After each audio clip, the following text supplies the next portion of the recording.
Pakistan army chief Munir की गीदड़ भभकी के बीच एक बड़ा सवाल ये कि पाकिस्तान का परमाणु जखीरा आखिर कितना बड़ा है और न्यूक्लियर बटन असल में किसके पास है जिसकी धमकी पाकिस्तान बार बार देता है।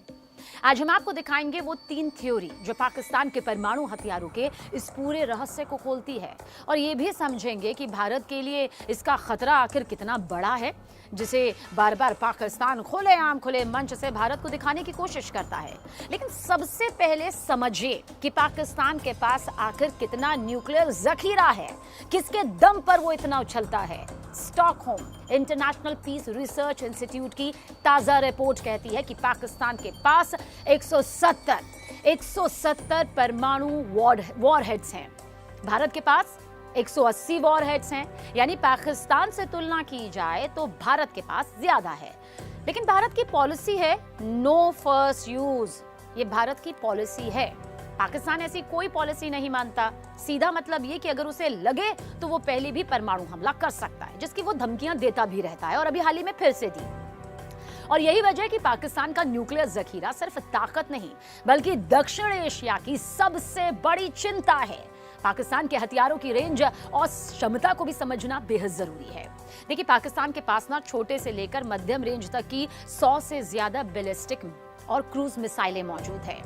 अब्दाली गजनवी, शाहीन 1, नस्र 5 से 40 किलोटन के वॉरहेड ले जाने में वो सक्षम है, इसमें कोई दो राय नहीं। तो वही शाहीन 2 और गौरी मिड रेंज मिसाइलें भी पाकिस्तान के पास मौजूद है। हालांकि शाहीन 3 का जिक्र करें तो अभी ये डेवलपमेंट में है, जिसकी रेंज 2750 यानी कि 2750 किलोमीटर तक होगी।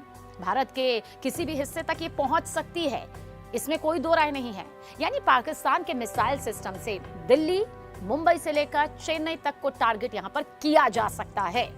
लेकिन सबसे बड़ा पाकिस्तान में यह है कि वहां न्यूक्लियर बटन किसके पास मौजूद है। इसे लेकर कई दावे हैं, अब उन दावों को भी समझिए। पाकिस्तान के नेशनल कमांड अथॉरिटी का चेयरमैन प्रधानमंत्री होता है। राष्ट्रपति और प्रधानमंत्री दोनों मिलकर फैसला यहां पर लेते हैं। लेकिन सेना की सलाह जरूरी है। सेना कैसे वहां की हुकूमत को चलाती है वो इतिहास के पन्नों को पलटेंगे और मौजूदा पन्ने में देखेंगे तो साफ नजर भी आएगा। इसलिए ऐसा माना जाता है कि न्यूक्लियर कंट्रोल राष्ट्रपति और प्रधानमंत्री दोनों के पास है। लेकिन यहाँ ये बात भूलने की नहीं है कि पाकिस्तान का असली कंट्रोल तो हमेशा से सेना के पास ही होता है। फील्ड मार्शल मुनीर जैसे बयानों से साफ है कि प्रधानमंत्री और राष्ट्रपति तो सिर्फ दिखावा भर है, मोहरा भर है। असली ताकत पाकिस्तानी सेना के पास है।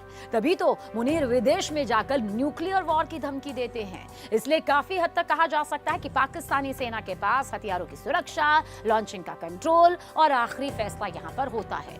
अब युद्ध की स्थिति में पाकिस्तानी सेना ही क्या ये तय करेगी कि कब और कैसे न्यूक्लियर हथियार का इस्तेमाल हो, मतलब बटन दबाना है या नहीं है। तो ऐसे में CIA के पूर्व अफसर जॉन किरियाकू का दावा है कि पाकिस्तान ने अपने हथियारों का कंट्रोल दरअसल एक अमेरिकी जनरल को सौंपा था। और कहा तो ये भी जाता था कि अमेरिका का snatch and grab plan Pakistan में काम कर रहा है। अगर अमेरिका को खतरा महसूस होता है तो वो हथियार कब्जे में ले सकता है। तो सवाल यह है कि पाकिस्तान के परमाणु हथियार का असली मालिक कौन है? राष्ट्रपति, सेना या फिर वॉशिंगटन? और इन सभी के बीच भारत के लिए खतरे का आंकलन करना भी बेहद जरूरी हो जाता है। देखिए, पाकिस्तान की मिसाइल रेंज और नो फर्स्ट यूज पॉलिसी का अभाव भारत के लिए एक बड़ा रिस्क है, या फिर यूं कहिए कि यह सबसे बड़ा रिस्क है।